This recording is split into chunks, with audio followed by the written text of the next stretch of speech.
তীব্র গরমে উঠছে বাংলাদেশ। আল্লাহ মেঘ দে, পানি দে, ছায়া দে রে তুই। প্রার্থনা আমরা করতেই পারি প্রত্যেকেই নিজেদের মতো করে, নিজেদের বিশ্বাসের জায়গা থেকে। কোনো সমস্যাই কিন্তু চিরস্থায়ী নয়, এই সমস্যাটাও থাকবে না, একসময় সব কিছু স্বাভাবিক হয়ে আসবে। আমরা কি ফিরে যাব আমাদের গতানুগতিক জীবনধারায়, নাকি একটু ভাববো যে কেন এমন হলো, কেন এত প্রচণ্ড গরমে সারা দেশ বিপর্যস্ত হয়েছে? অনেকে অনেক কথা বলছেন। সামগ্রিকভাবে বলতে গেলে পরিবেশের বিপর্যয়ের কারণে এমনটা হয়। পরিবেশ, গ্লোবাল ওয়ার্মিং, এই জিনিসগুলো অনেকের কাছে কঠিন শব্দ। আমরা আমাদের পর্যায় থেকে কি করতে পারি? আমরা পরিবেশ ভালো রাখার জন্যে এমন কিছু করতে পারি যেগুলো পরিবেশ আরও বেশি করে বিপর্যয়ের হাত থেকে রক্ষা করতে পারে পৃথিবী। যেমন আমরা সপ্তাহে একদিন বলতে পারি যে নো প্লাস্টিক ডে। আমরা আমাদের পরিবারের কোনো কাজে প্লাস্টিক ব্যবহার করব না। আমরা চেষ্টা করতে পারি যতটা সম্ভব ড্রাইভ না করার জন্য, পাবলিক ট্রান্সপোর্ট ব্যবহার করার জন্য, সাইক্লিং করার জন্য, হাঁটার জন্য। আমরা গাছ লাগাতে পারি। প্রতিটি গাছ একটি প্রাণ। একটি গাছ যদি আমরা আজকে লাগাই, তাহলে মনে করব আমরা একটি নতুন প্রাণ বাঁচালাম। সবাইকে স্বাগত জানাচ্ছি গার্ডেনিং ইন বিয়ন্ড উইথ বিজিএসের আজকের পর্বে। আর আমার সাথে আছেন দুজন বিশিষ্ট অতিথি, দারুণ বাগানি। আমার ডানে আছেন কমিউনিটির খুবই পরিচিত একজন মুখ, মাহবুব ভাই। আসসালামু আলাইকুম, আপনাকে স্বাগত জানাচ্ছি আজকের অনুষ্ঠানে। থ্যাংক ইউ সাইদ ভাই, থ্যাংক ইউ আমাকে আমন্ত্রণ করার জন্য।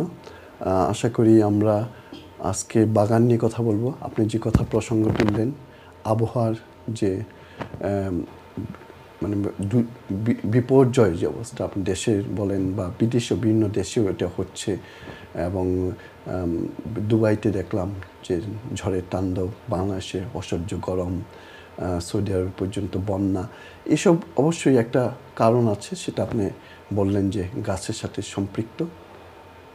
আমরা আমাদের হাতেই সেটা, এবং এর নিয়ে হয়তো কথা বলবো, আর সেই সাথে হয়তো আমরা আর অনেক কিছু কথা বলবো।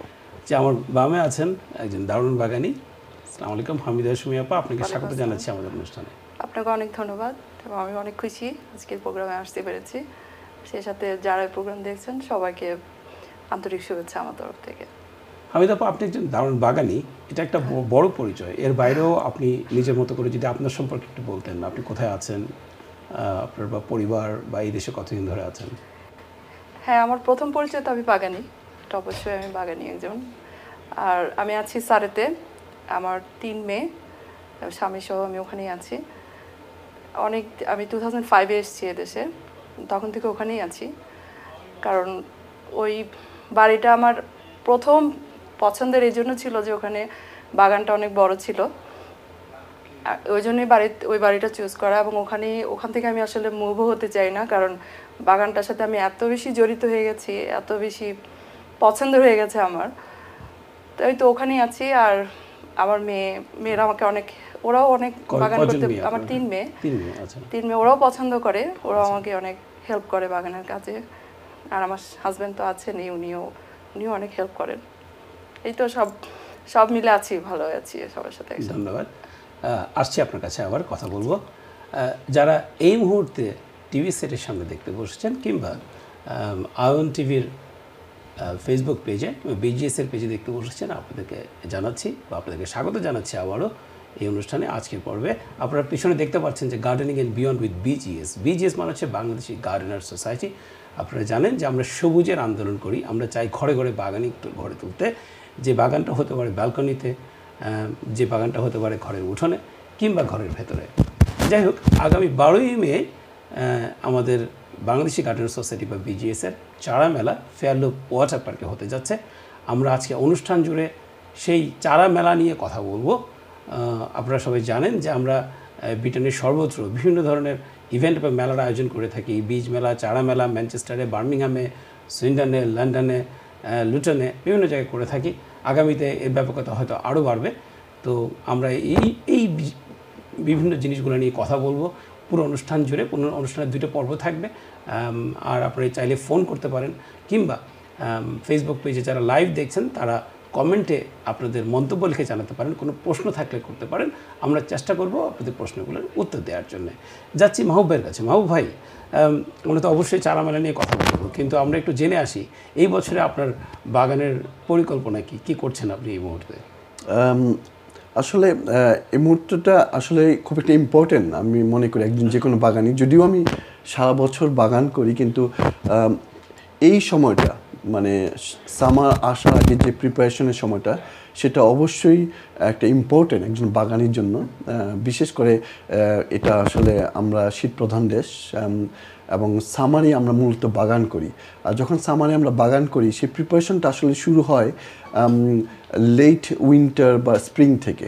আর আমি আসলে আরেকটা জিনিস, যে আমি আসলে চারা মানে বীজ থেকে চারা করে তারপরে আমি আসলে বাগান করি না। সেটার জন্য যথেষ্ট কারণ আছে, আর এই কারণে হয়তো চারা মেলার জন্য আমি অধীর আগ্রহে বসে আছি। কিন্তু এই সময়টা যেটা আমি চারা করি না, আমার সময়টা একটু আসলে আমি বেশি দিতে পারতেছি। এবং বাগানের যেমন বাগান গোছানোর কাজ, তারপরে আমি আসলে মূলত পটে বাগান করি, হ্যাঙ্গিং বাস্কেটে বাগান করি, রেজ বেডে বাগান করি। সুতরাং আমার এইগুলো কিন্তু আমাকে রিসাইকেল করতে হয়, রিনিউ করতে হয়। কম্পোস্ট বা যে জিনিসগুলো, গাছগুলো পর্যন্ত অনেক সময় আমাকে নতুন করে লাগাতে হয়। আর তাহলে একটা কোশ্চেন রয়ে যাচ্ছে যে আমি যদি বীজ থেকে চারা নাই করি, তাহলে আমি বাগান করব কিভাবে? আসলে ওই যে আমি একটা কথা বললাম যে চারা থেকে আমি করি। এখন চারাটা যেহেতু আমি ফুলের বাগান করি, মূলত ফুলের বাগান করি, আমি কিন্তু অলরেডি চারা আমার এখানে যদিও আমার ওয়াইফ যদিও খুব একটা পছন্দ করে না যে আমি বীজ থেকে চারা করি, কিন্তু আমার একটা রুম, যেটা ইউটিলিটি রুম, সেটা পুরো এখানে কয়েকশো ফুলের চারা অলরেডি সেখানে স্থান পেয়ে গেছে। এবং সেগুলো হচ্ছে কি, এখানে কাজ একদম যে মূলত কিছুই নাই যে চারা থেকে আমি ডাইরেক্ট প্ল্যান করবো তা না। সেই চারা আমি ছোট একটা অনেক সময় যেটা বলে ছোট একটা টিউবের মতো একটা সাইজে একটা আসে, চারা আসে, সেটাকে একটু বড় পটে দিব, তারপরে ফাইনালি হার্ডেনিং করার পরে আমি বাগানে দিব। সুতরাং এই সময়টা আসলে প্রিপারেশন নেওয়া, চারা যেগুলো আছে সেগুলো নিয়ে প্রিপারেশন নেওয়া, মাটি প্রিপারেশন নেওয়া, এবং যেটা বলে যে কম্পোস্ট তৈরি করা, এই কাজগুলো এখন আমি করতেছি আসলে। অনেক ধন্যবাদ মাহবুব ভাই, বিস্তারিত বললেন। সুমি আপা, আপনি কী পরিকল্পনা করছেন এবছর বাগানের জন্য, এবং এই মুহূর্তে আপনার বাগানের কী অবস্থা?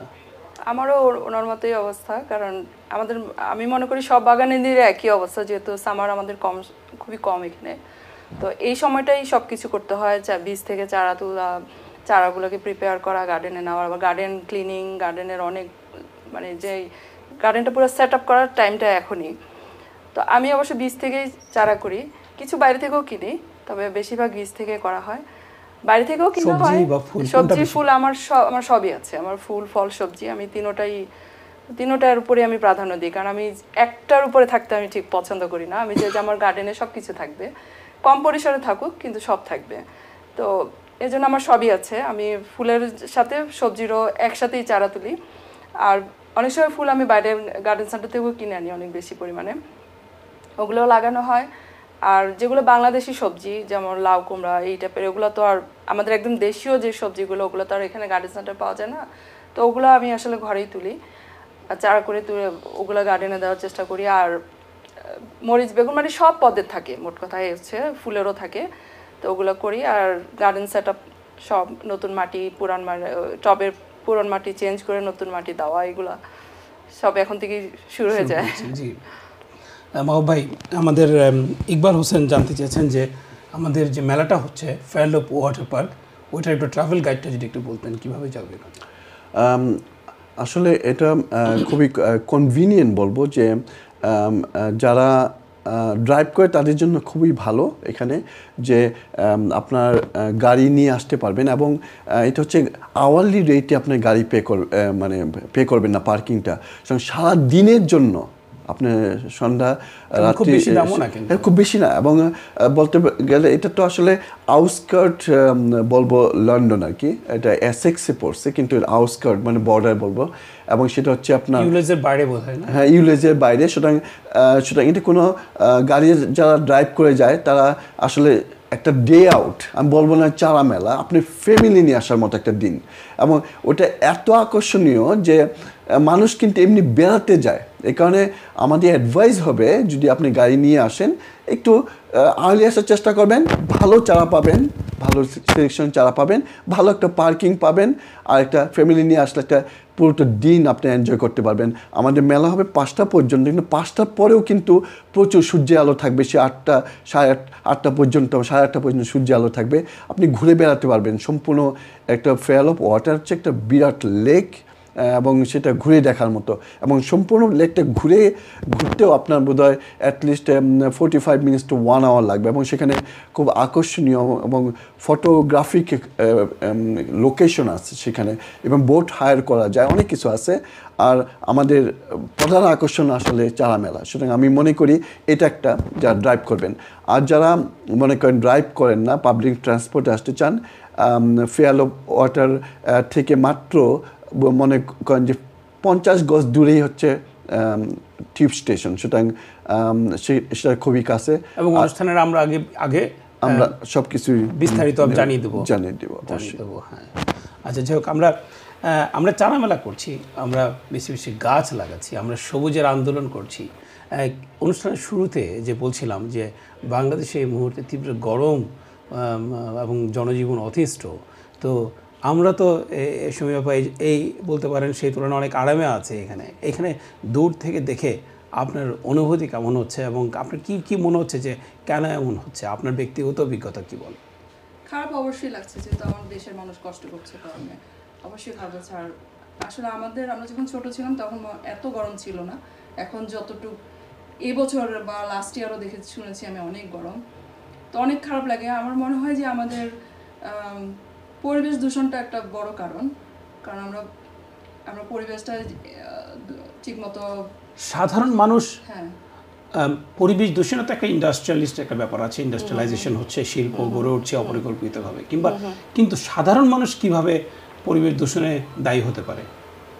সাধারণ মানুষ অবশ্যই দায়ী হতে পারে। যেমন ধরেন আমরা বাংলাদেশের যেখানে সেখানে ময়লা ফেলে, হ্যাঁ, যে কোনো কিছু খাচ্ছি আমরা ওখানেই ফেলে দিচ্ছি, আমরা কিন্তু কোনো ডাস্টবিন ইউজ করছি না, বা ডাস্টবিনের কল আছে, আমি কলটা নিয়েছি। আসসালামু আলাইকুম, কে আছেন?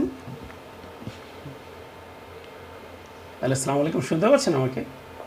জি আসসালামু আলাইকুম। জি আসসালামু আলাইকুম, জি বলেন, শুনতে পাচ্ছি। জি ফেয়ার মেলা সারা মেলাটা ফেয়ার লোকে খুঁজে হচ্ছে এটা 12ই মে 12ই মে রোববার। আমরা ওখানে 11টা থেকে থাকবো, 4টা 5টা পর্যন্ত চলবে, সারাদিন ব্যাপী মেলা চলবে।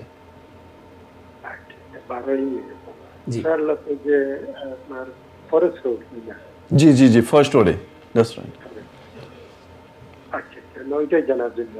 জি ধন্যবাদ, আসবেন ভাই, সবাইকে নিয়ে আসবেন, এবং আপনাদের পরিচিত যারা আছে সবাইকে আমন্ত্রণ জানাবেন চারা মেলা আসার জন্য। ধন্যবাদ। সুমা, যেটা বলছিলাম যে ব্যক্তিগতভাবে যারা দায়ী আর কি, আমরা তো এখন এই অনুষ্ঠানের মাধ্যমে আমরা হয়তো যারা শিল্প ব্যবসায়ী আছেন তাদের কাছে পৌঁছাতে পারবো না, আমরা তো সাধারণ মানুষের কাছে পৌঁছাতে পারি যে সাধারণ মানুষ কিভাবে দায়ী পরিবেশের কারণে, পরিবেশ বিপর্যয়ের কারণে। ওই তো বললাম যে আমরা আমাদের পরিবেশটাকে আসলে সুন্দর পরিষ্কার রাখতে হবে, ময়লা আবর্জনা পানিটা খেয়ে বোতলটা ফেলে দিচ্ছি, বা যে কোনো কিছু খাচ্ছি প্যাকেটটা ওটাও কিন্তু ফেলে দিচ্ছি, টিস্যুটা ইউজ করে ওটাও ফেলে দিচ্ছি। এটা আমাদের মানে আমাদের সরকার আমাদেরকে সব সময় তো হেল্প করতে পারে, এটা আমাদেরও কিছু সরকারকে হেল্প করার প্রয়োজন আছে। তা এটা আমাদের উদ্যোগ, আমাদের পরিবেশটাকে আমরা কিভাবে বাঁচাবো, আমাদের কিভাবে আমরা ভালো থাকবো, এটা আমাদের চিন্তা ভাবনা করা উচিত। তা আমার মনে হয় যে যেখানে সেখানে আবর্জনা না ফেলে যদি আমরা একটা ডাস্টবিন ইউজ করি আর পরিষ্কার পরিচ্ছন্ন রাখার চেষ্টা করি, প্লাস আমরা যদি একটু গাছ লাগাই বেশি বেশি করে, যে যার যেখানে যতটুকু জায়গা আছে ওখানে যদি একটা থেকেই শুরু করি, আর যাদের ছাদ আছে, ইদানিং দেখেছি অনেক ছাদ বাগান হচ্ছে, তো ওটা যদি আরো বেশি ডেভেলপ হয় সবার মনের ভিতরে যে হ্যাঁ ছাদ বাগান করলে ভালো হবে, পরিবেশ বাঁচবে, তাহলে আমার মনে হয় অনেকটা আমরা ভালো থাকতে পারবো। ঠিক বলেছেন। মাহবুবের কাছে আছে। মাহবুব ভাই, একটা বিষয়ে আলোকপাত করতে চাইবেন কি আপনি? যেমন আমরা গাছ পছন্দ করি, আমরা বাগান লাগাই, গাছ লাগাই। আপনি জানেন যে আমাদের দেশ সবুজ, হ্যাঁ, সুজলা সফলা শস্য শ্যামলা মানুষ বলি। আমাদের দেশে কেন আমরা যখন রাজধানীর বুকে দিয়ে যাই, যে রাস্তার দুপাশে বিদেশি বনসাই গাছ, যেগুলো পরিবেশের জন্য ক্ষতিকর এবং কোনোভাবেই পরিবেশ বান্ধব না, তো এই জিনিসটাকে আপনি কিভাবে দেখেন? এবং কোটি কোটি টাকা খরচ করে বিদেশ থেকে গাছ নিয়ে আসা হচ্ছে, এই জিনিসটাকে আপনি কিভাবে দেখেন? এটা অনেকটা রাজনৈতিক উত্তর হয়ে যাবে, তবে একটু যদি আমি ব্যক্তিগত মানে বলছি যে আমরা মানুষ, আমরা নাগরিক হিসাবে আমাদের কি দায়িত্ব সেটা আমরা যদি ব্যাখ্যা করি, তাহলে হয়তো সরকার সচেতন হবে যে আমরা নাগরিক হিসাবে যদি আমরা কিছু দায়িত্ব পালন করতে যাই বা আমাদের আবেদনটা তুলে ধরি সরকারের কাছে, সেটা হয়তো কার্যকর হবে। সেটা একটা ভালো একটা উদাহরণ দেখতেছিলাম, সেটা হচ্ছে একটা ফেসবুকে একটা পোস্ট দেখলাম একজনে, যে একটা গাছ পাশে একটা মাঠের উপরে যে টেম্পারেচার, গাছের নিচে টেম্পারেচারটা কম্পেয়ার করতেছিল আর কি। এটা হচ্ছে একটা মানে সহজ উপায় বোঝানোর জন্য যে গাছ যে মানে গরম থেকে রক্ষা পাওয়ার জন্য কত উপকার হতে পারে, ডাইরেক্ট ইমপ্লিকেশন, তাই না? যে গাছের নিচে আমরা যদি আশ্রয় নিই, আমরা সূর্যের যে তাপটা সেটা কম পাই, এবং এটা হচ্ছে ডাইরেক্ট। আর এটা ব্যাপক যেটা ব্যাখ্যা, সেটা হচ্ছে সবাই যদি আমরা গাছ লাগাই, তাহলে ওই একটা অঞ্চল না, সম্পূর্ণ পৃথিবীর জন্য আমরা উপকার করতেছি। আর একটা কথা বলতেই হচ্ছে, আমি গত ডিসেম্বরে আমি বাংলাদেশে গিয়েছিলাম। আমি আমার মেয়ে, আমার ওয়াইফকে নিয়ে যাওয়ার পরে সবাই কাশতেছিল। আমি কিন্তু সহজে এটা আমার হয় না সাধারণত, আমি কাশতেছিলাম খুব বেশি। তা আমি বললাম যে কী শীতকালে আসছে, হয়তো বাংলাদেশে ঠান্ডা লাগতেছে। হঠাৎ করে আমার মেয়ে গুগল করে বের করলো, আমরা যেই সপ্তাহে গেছি ওই সপ্তাহ ছিল সারা পৃথিবীর মোস্ট পলিউটেড সিটির মধ্যে সেকেন্ড মোস্ট পলিউটেড সিটি ছিল ঢাকা, ফার্স্ট ছিল নিউ দিল্লি। এটা এখান থেকে একটা জিনিস যে আপনি কথা বললেন যে আমরা ঢাকা শহরে, এটা হচ্ছে ইট পাথরের একটা নগর তৈরি হচ্ছে। যতই সুন্দর হোক না কেন, আমরা আসলে পরিবেশের জন্য কিছু করা উচিত। এই একটু আপনাকে যদি হবে দেখেন, জায়গায় জায়গায় কিন্তু এলাকায় এলাকায় পার্ক বন্ধ হয়ে যাচ্ছে, হ্যাঁ, জায়গায় জায়গায় কিন্তু আপনার গাছ কেটে ফেলা হচ্ছে, হ্যাঁ, আপনার বন উজাড় করে ফেলা হচ্ছে, আপনার শিশুদের খেলার মাঠ নষ্ট করে সেখানে বড় বড় বিল্ডিং করে ফেলা হচ্ছে, পুকুর ভরাট করে সেখানে বিল হাওর সেসব জায়গাগুলো ভরাট করে অপরিকল্পিতভাবে করে ফেলছে। সেটাই কিন্তু প্রকৃতি কিন্তু শাস্তি দিচ্ছে আমাদেরকে, না? প্রকৃতি একটা প্রতিশোধ নিচ্ছে। সেটাই। এই যে এখন পলিউশনের কথা আসলাম, যেহেতু উদাহরণটা কমপ্লিটই করতে হচ্ছে, এটা শুধু গাছ না, পলিউশনের জন্য অনেক ফ্যাক্টর। সেটার মধ্যে একটা হচ্ছে কিন্তু আমরা যেটা আমরা রিসাইকেল জিনিসটা বাংলাদেশে খুবই কম, এবং এই দেশেও এটা আমরা অ্যাডাপ্টেড হচ্ছি। ইভেন আমরা কিন্তু যেমন আমার বাসায় খুব একটা প্লাস্টিকের বোতলে পানি আমরা আর কিনি না। সেটা হচ্ছে আমরা যে বোতলে যেটা মানে পানি যেটা রিইউজেবল যে বোতলগুলো যে স্পোর্টসম্যানরা ইউজ করে, সেগুলো আমরা ইউজ করি, যাতে বোতলটা দুবার মানে একবার শুধু ইউজ করি না, প্লাস্টিকটা আমরা কম ইউজ করতেছি। এরকম একটা ছোটো ছোটো জিনিসগুলো যদি প্রতি ঘরে প্রতিটি নাগরিক যদি সচেতন হয়, তাহলে অবশ্যই উপকার হবে। একটা জিনিস বাংলাদেশে আমি ধরেন 1982-তে দেশ ছাড়ছি, সেই তুলনায় এখন আজকে 2024-এ যে ব্যবধান, ঢাকা শহরে এত গাড়ি, কিন্তু ব্যাপকভাবে গাড়ির সংখ্যা বাড়তেছে, কিন্তু এটা যে পলিউট করতেছে, এই সেন্সটা আমাদের সবার আসতে হবে। যেমন এই দেশে 2030 পরে আর কোনো ডিজেল বা পেট্রোলের গাড়ি প্রডিউসড হবে না, ইলেকট্রিক গাড়ি। তো এরকম জিনিসটা যদি করা না হয়, তাহলে কিন্তু আমরা একটা কথা বললেন আপনার, যে আমরা যে সব কিছুই প্রবলেম সারা জীবন থাকে না, এটা সত্য, কিন্তু এর জন্য আমাদের দায়িত্ব, আমাদের হ্যাঁ, দায়িত্ব আমাদের উদ্যোগটা আমরা আমাদেরকে নিতে হবে। আবার সেই প্রথম পৃথিবীকে ফেরত পেতে পারি, সেই 1982-তে যেভাবে বাংলাদেশে আসছিলাম আবার ফেরত পেতে পারি যদি আমরা সচেতন হই, আমরা আমাদের দায়িত্ব পালন করি। অনেক সুন্দর করে বললেন মাহবুব ভাই, ধন্যবাদ। এই মুহূর্তে যারা দেখতে বসেছেন, আমরা gardening in beyond with BGS প্রোগ্রামে আছি। আমরা আগামী 12ই মে ফেয়ারলুপ ওয়াটার পার্ক লন্ডনে চারা মেলা করছি, সেটা চারা মেলা নিয়ে কথা বলছি, আমরা পরিবেশ নিয়ে কথা বলছি, আমরা যে বাংলাদেশে গরম আছে সেই গরম নিয়ে কথা বলছি। এই মুহূর্তে আমরা একটা ছোট্ট বিরতি যাচ্ছি, বিরতির পরে আমরা চারা মেলা নিয়ে আরও বিস্তারিত আলাপ করবো এবং অন্যান্য বিষয় নিয়ে কথা বলবো। সবাই সাথে থাকবেন, দেখা হচ্ছে শীঘ্রই।